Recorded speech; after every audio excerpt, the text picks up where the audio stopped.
Item 5. Case number 145 of 26. Iri nawo yakamhangarwa naAugustine Chipati achimhangarira Patson Gwashavani. Riri gakava remugana boundary dispute. Ndo nawo yendoenda. Tichakumbira Augustine Chipati kosimudza ruoko rwerudyi kutedzera zvandakutaura mashure. Ini Augustine Chipati ndinopika pamberi pedare kuti zvose zvandichataura ichokwadi pamberi paMwari namambo wangu Mwari ave mubatsiri wangu tiise ruoko pasi. Roya kuna Patson Gwashavani simudza ruoko rwerudyi kutedzera zvandakutaura mashure. Ini Patson Gwashavani ndinopika pamberi pedare zvose zvandichataura ichokwadi pamberi paMwari namambo wangu Mwari ave mubatsiri wangu tiise ruoko pasi. Augustine Chipati ndokumbira uziviso wadare muchidimbu chasakisa kuti mumhangariri Patson Gwashavani makagara izvo rakasimukira.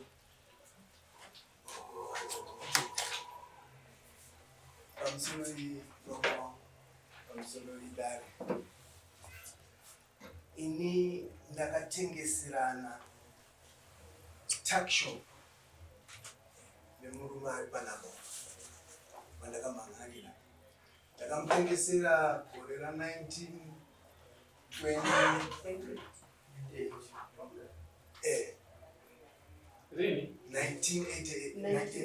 1998.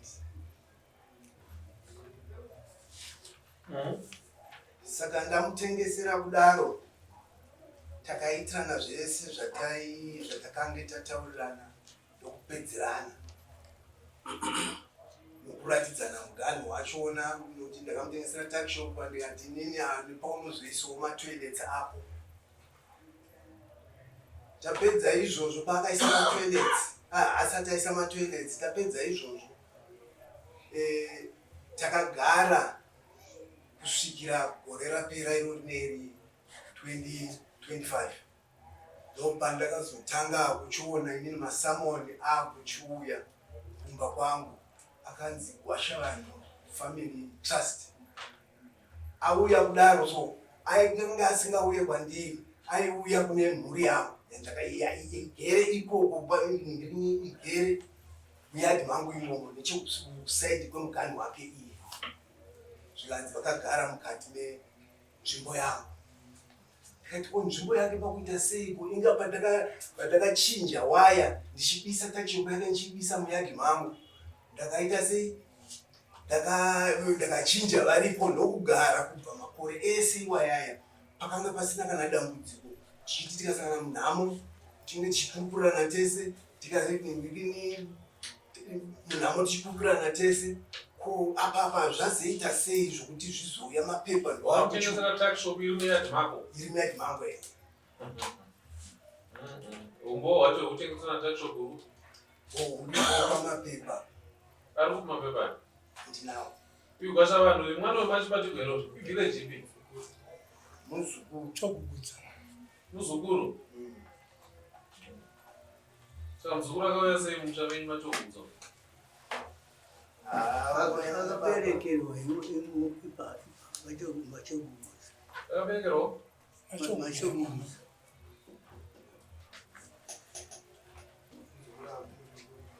Makambodzwa ishora inonzuka rirembwa nemukadzi.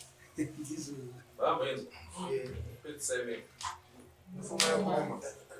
asiziva sigona kupedzisa musazobata nemhosva ndangogumira panzi.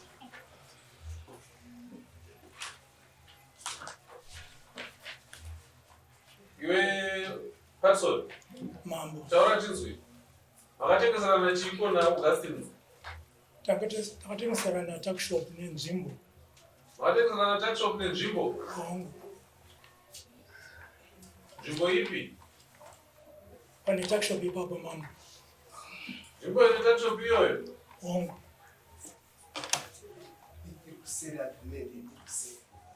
Pane masamunzi ndekuda? Ndekugwashavani hanzi Family Trust. Ale kupi eko high court ekufama court ipi Major Street. saka inojika naye kuuya kwamambirwa yechinzi chii ndiyadini 2025 yakazotongwa yechinzi chii aiseshatongwa ine mumapepa futi ari baba akazouya aya anzi kwete aya ana agreement yekuti kuseri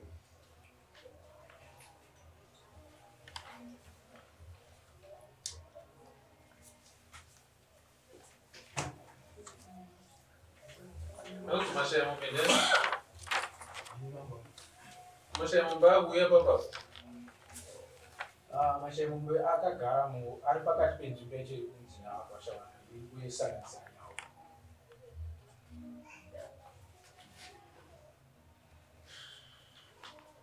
Yeah.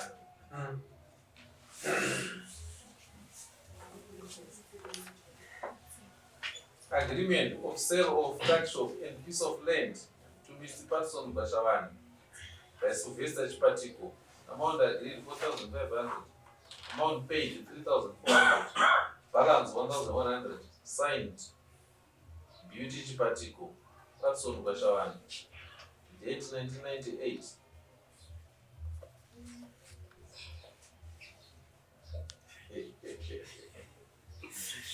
Sasa chikutotisa tomwe kwa magistrate chiko. hatisi kuzivana kuti tane mamwe mapepa akaunzwa futi nokuti mapepa aya akuramba achishungurudza mhuri yangu ikuramba achishungurudzwa nemapepa pane rimwe pepa irauya revhera nemurikiniri atakatonzi ratakanyoreswa iwaya nao nenzvimbo iyoyo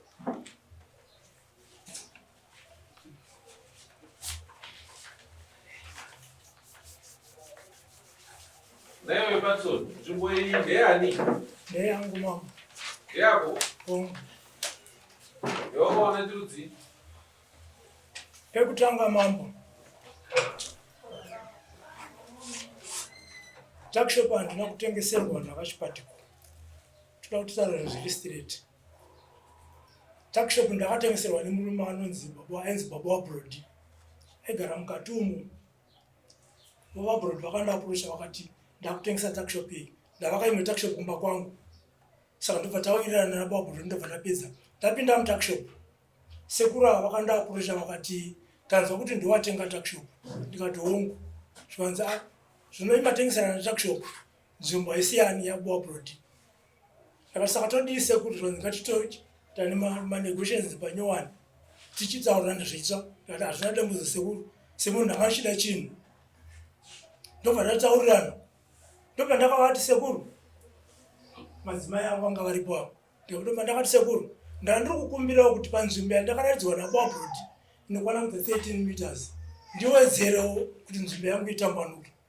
Ndobva tatitaurana ndobva tapedzerana. Mashure mazuva maviri kana matatu takatoungana inini naivo nemudzimai wavo kwakumadoko kwakutosviba. Ndobva tatomezherana 7 meters idzodzo dzekubva paigumira nzvimbo yandakanga ndaratidzwa naBaba Wabrod. Ndo nzvimbo yatitaura nezvayo. Apa iboundary here kana kuti nzvimbo yese yakuclaimwa kunzi nzvimbo yako? Handizoziva ikwana. Naiwe Chipatiko. Muganhu here kana kuti nzvimbo yese? Zvadaro nzvimbo iyi yacho yaari kutaura ndipapo otherwise ipapo ise hatina kumboera zvemameters time iyoyo. Wakangoti a piece of land yokuita sei yokungoisawo yokuisa matoilets. Takayera pachipatiko takayera tiri vatatu Iri papi nzvimbo iyi? Dai takayera dai takanyora. iri pamacha mama.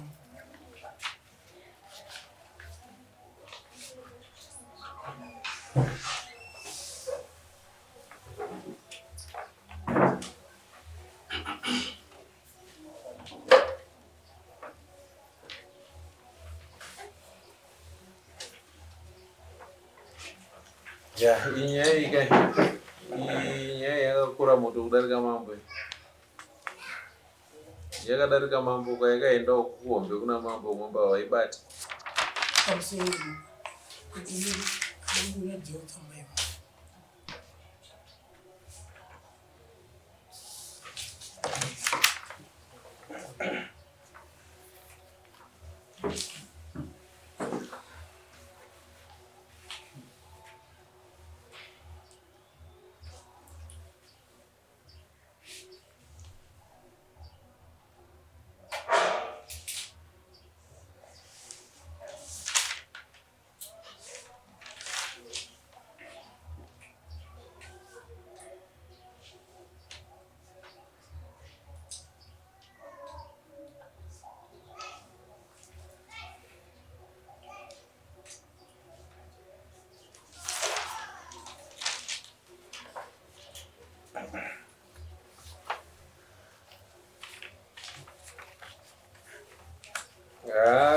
Chipatiko.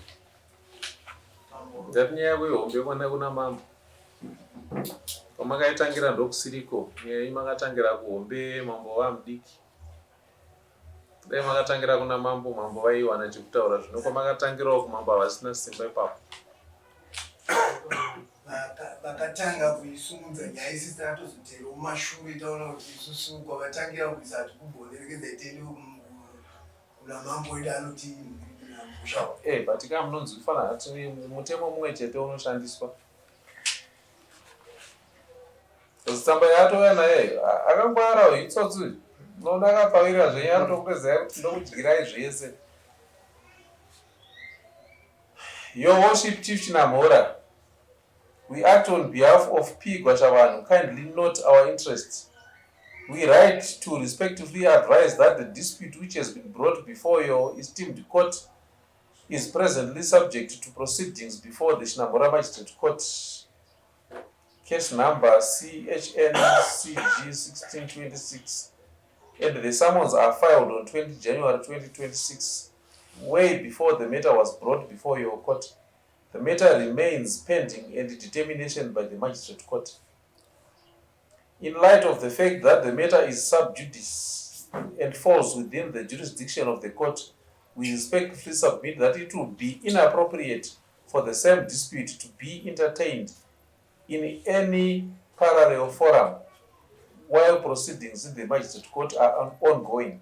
We therefore respectfully request that any consideration by our esteemed court be deferred pending finalization of the proceedings before the Magistrate Court of Chinamhora. Ende ndo zvinotaura mutemo izvozvo. Kana nyaya yatoenda kwamagistrate zvoreva kuti mambo havachakwanisi kuitonga. Nyaya dai yakatangira kwamambo yozoenda kwamagistrate, taiti pamwe tine zvatinokwanisa kuita. Dai yakatangira kwamambo yozoitwa appeal. Because nyaya inotangira kwamambo ndoda riri pasi. Kuenda pacivil court, toenda magistrate court, toenda high court, toenda supreme court, toenda constitutional court. Saka kana itongori kwamagistrate, handina simba. Ndinenge ndichikunyeperai.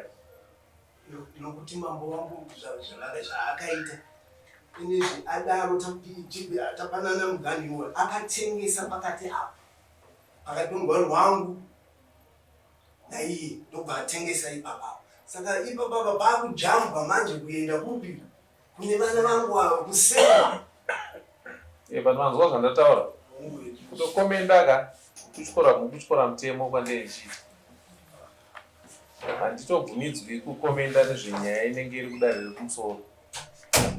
Imimi ndimi munofanira kutsvaga zvinokubatsirai mega, either through a lawyer or kuzvimirira mega. Asi mambo havachakwanisa kupa izwi ipapo. Mashoko ekutaura ndogona kuva nawo chaizvo, asi mashoko angu haatenderwi pakadai apa.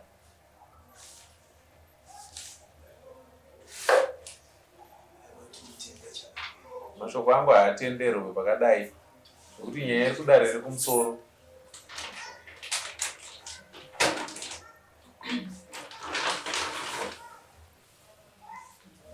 Amai?